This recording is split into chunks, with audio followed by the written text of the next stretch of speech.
هذا هو التاريخ الرسمي للافتتاح ملعب مولاي عبد الله بمدينة الرباط.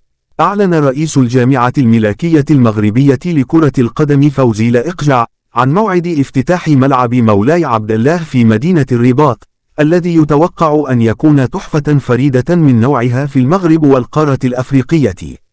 وتجرى العديد من التعديلات وإعادة التأهيل على مختلف الملاعب المغربية منذ فترة، استعدادا لاحتضانها أحداثا رياضية كبيرة في قادم السنوات.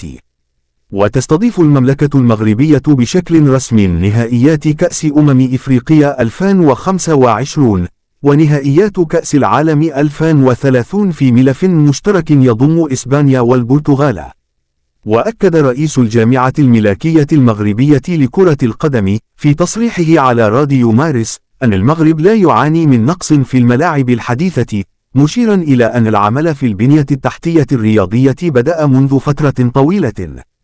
وقال: الحمد لله، نحن بعيدون عن القول بأننا لا نمتلك ملاعب في المستوى، نحن هنا وحاضرين، وسنؤكد هذا الحضور إن شاء الله. وأضاف حديثه: في شهر مارس القادم سنلعب مباراتين في واحد من أحسن الملاعب، ليس في قارة أفريقيا فقط بل في العالم.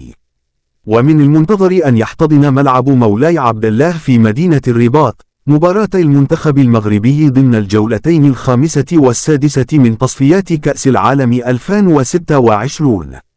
وستقام المباراتان في شهر مارس 2024، حيث سيواجه المنتخب المغربي منتخب النيجر يوم 17 من مارس 2024، بينما سيلتقي مع منتخب تنزانيا في 24 من نفس الشهر.